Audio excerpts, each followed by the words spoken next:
बहुत समय पहले की बात है। एक हरे भरे शांत और सुरम्य जंगल के बीचों बीच एक पुराना बरगद का पेड़ खड़ा था। वो पेड़ बहुत विशाल और घना था। उसकी डालियां चारों ओर फैली हुई थीं और उसकी मोटी मोटी जड़ें जमीन में गहराई तक समाई थीं। इस पेड़ की एक ऊंची शाखा पर एक प्यारी सी नीली चिड़िया रहती थी जिसका नाम था नीलिमा।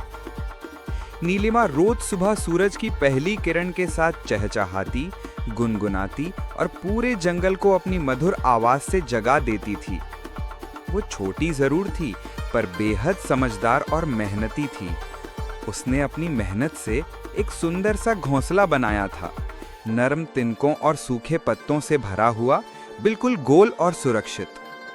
नीलिमा वहां अकेली रहती थी, पर उसने हाल ही में 3 सुंदर अंडे दिए थे जिनका वो बहुत ध्यान रखती थी।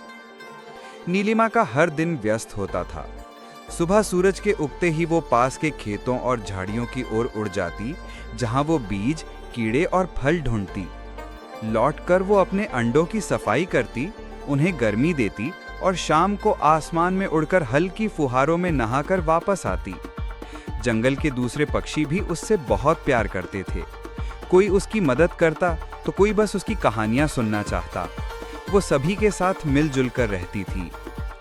लेकिन उसकी ये शांत और सुंदर जिंदगी एक दिन अचानक बदल गई।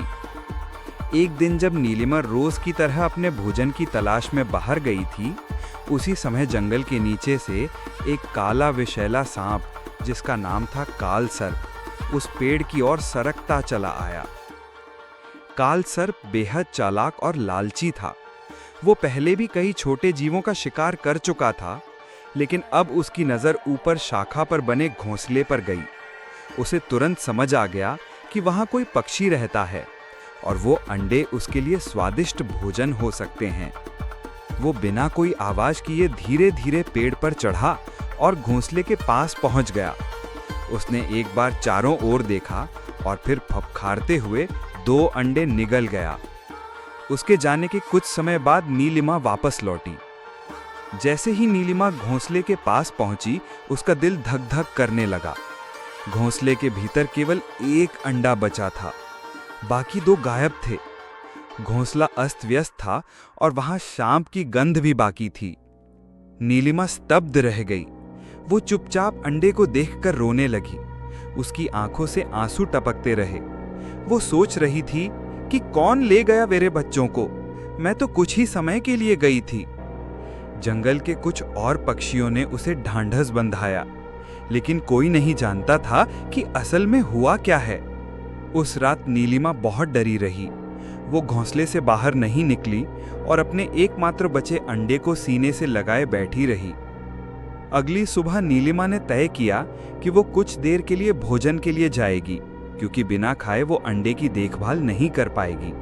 वो जल्दी जल्दी उड़कर गई और जल्दी वापस लौटने की कोशिश करने लगी। लेकिन जब वो वापस पहुंची तो देखा कि अब तीसरा अंडा भी गायब था। नीलिमा की आंखें फटी की फटी रह गई। अब उसे पूरा यकीन हो गया था कि कोई शिकारी बार बार उसका घोंसला निशाना बना रहा है। वो उस रात रोती रही, लेकिन इस बार डर के साथ गुस्सा भी था। उसने तय कर लिया, अब और नहीं, मुझे अपने घोंसले की रक्षा करनी ही होगी। नीलिमा ने तीसरे दिन अपने घोंसले से दूर नहीं जाने का निर्णय लिया, लेकिन वो सोच में थी कि अगर मैं यहीं बैठी रहूंगी तो शायद शिकारी नहीं आएगा और मुझे कभी नहीं पता चलेगा कि ये है कौन। इसलिए वो पेड़ की एक मोटी डाल के पीछे छिप गई, जहां से उसका घोंसला साफ दिखता था, लेकिन वो खुद छिपी रह सकती थी। कुछ ही देर बाद धूप जब जरा चढ़ी, तभी झाड़ियों में एक फुफकार सुनाई दी और तभी उसकी नजर काल सर्प पर पड़ी। वही सांप जो धीरे धीरे पेड़ पर रेंगता हुआ ऊपर आ रहा था। उसकी आंखों में लालिमा थी और जीभ बार बार बाहर निकल रही थी। नीलिमा का दिल तेजी से धड़कने लगा, लेकिन उसने खुद को शांत रखा। अब उसे सारा सच पता चल चुका था, लेकिन वो जानती थी कि सांप से लड़ना उसके बस की बात नहीं है। वो बहुत तेज और जहरीला है। नीलिमा पूरी रात सोचती रही। फिर उसे एक बुद्धिमानी तई वर्ण योजना उसके मन में आई। अगली सुबह वो उड़कर पास के गांव की ओर गई। गांव के एक किसान के घर के बाहर मिर्चें धूप में सूख रही थीं। नीलिमा ने वहां से कुछ सूखी लाल मिर्च के टुकड़े ले आई। फिर उसने उन्हें अपनी चोंच से तोड़कर पाउडर जैसा चूरा बनाया और घोंसले के चारों ओर फैला दिया, और कुछ चूरा अंडों की नकली खोल पर भी छिड़क दिया। इसके बाद वो वापस अपनी छिपी हुई जगह पर चली गई। थोड़ी देर बाद फिर से वही फुफकार सुनाई दी। कालसर्प अब आदत से मजबूर था। वो बिना डरे पेड़ पर चढ़ा और घोंसले के पास पहुंचा।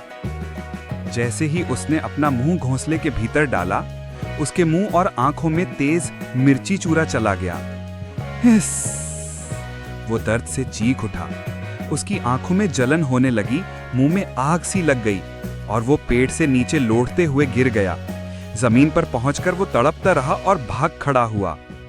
उस दिन के बाद कालसर्प ने कभी उस पेड़ की ओर मुंह नहीं किया। नीलिमा को फिर अंडे देने में कुछ सप्ताह लगे, लेकिन इस बार उसने घोंसला और भी सुरक्षित बनाया। मिर्च का चूरा और कुछ कांटे उसने घोंसले के चारों ओर लगा दिए। जंगल के अन्य पक्षियों ने भी उससे सीखा कि खतरे से भागने के बजाय समझदारी से उसका सामना करना चाहिए। कुछ हफ्तों बाद नीलिमा के अंडों से 3 सुंदर फुदकते चूजे निकले। उनका नाम उसने रखा नीलू, नीमा और नवू। अब नीलिमा फिर गाती थी, लेकिन इस बार उसके गीतों में सिर्फ मधुरता नहीं, बल्कि साहस और चतुराई की गूंज भी होती थी। कहानी से सीख: बुद्धि, धैर्य और साहस से बड़ी मुसीबत को मात दी जा सकती है।